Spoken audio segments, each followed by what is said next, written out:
Une jeunesse responsable qui sait refuser le clientélisme politique, qui sait refuser l'achat de la prostitution électorale. C'est violent, mais c'est une réalité. Une jeunesse qui sait critiquer, qui sait proposer, mais qui sait parler avec moins d'arrogance.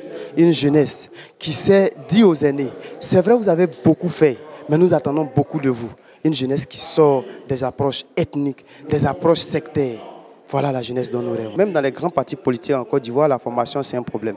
C'est pourquoi nous voulons faire de notre organisation, la Ligue panafricaine pour l'éveil des consciences, une école de formation où on organise des ateliers de formation, des séminaires, on invite des gens pour se former.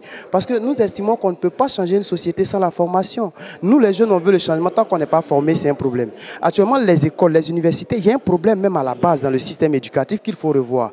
Inculquer déjà des valeurs aux enfants depuis le bas âge. Mais malheureusement, ça n'existe plus. Donc, c'est les mouvements de la société civile qui doivent jouer ce rôle d'inculquer ces valeurs aux jeunes générations. Parce que on vit en fonction des générations. Si on commence à travailler aujourd'hui, c'est probable que dans 10, 15, 20 ans, les choses vont changer. Mais si nous ne faisons rien aujourd'hui, la situation va s'empirer. C'est vrai, c'est l'une des peut-être des premières, mais il faut l'encourager parce que de plus en plus, les jeunes ont commencé à s'intéresser un peu à la politique. On a commencé à se départir de la violence et on pense que dès maintenant, on peut commencer à réfléchir sur ce genre de thème. Mais je pense que les choses sont en train de revenir petit à petit. Il faut les encourager. Comme je le dis toujours, je ne cesserai de le dire, il faut toujours encourager les jeunes à aller à la politique, à s'intéresser, à se dire que c'est eux qui doivent faire la politique et non attendre que les gens leur dictent leur volonté. Beaucoup de jeunes aussi n'ont pas la culture électorale.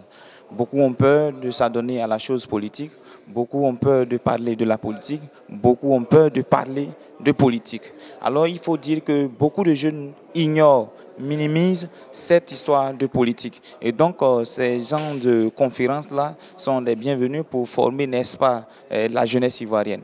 Voilà. Donc en clair, la politique au niveau de la jeunesse n'est pas assez élevée. Voilà. La jeunesse n'accorde pas de l'importance à la politique parce que selon elle, la politique rime à la mort.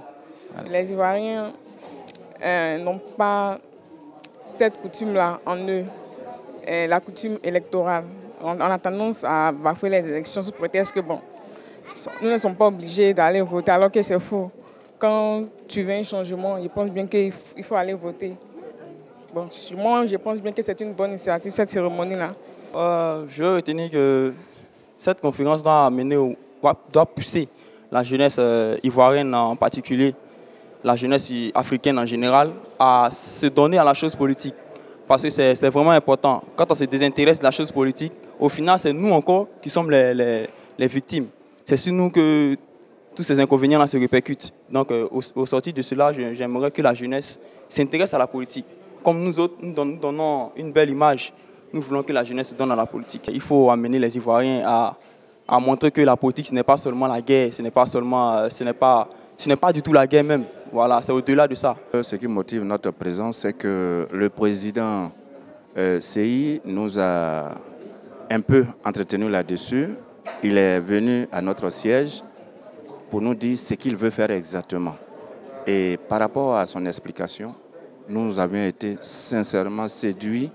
Et puisque nous, les chefs, c'est dans la vision de nos activités qu'il est entré. C'est notre souhait est de faire en sorte que, par exemple, dans un village, quand deux hommes veulent s'affronter électoralement, sinon sur le plan électif, quand un perd, il doit savoir qu'il a perdu. Quand dans le village, celui qui a gagné a eu plus de voix, il doit savoir que ceux qui ne l'ont pas voté, qui sont au nombre de temps, il doit s'approcher d'eux pour comprendre pourquoi on ne l'a pas voté.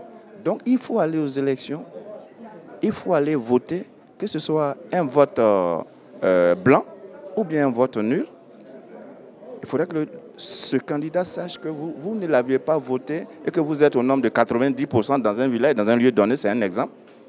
Et il doit savoir la cause. Il y a toujours un point de départ. À ce point de départ, vous commencez. Et sur au moins 100 personnes que vous aurez eu à entretenir, au moins je pense que 40 ou 50% pourront vous comprendre. Et au fur et à mesure, vous pouvez atteindre les 100%. Voilà.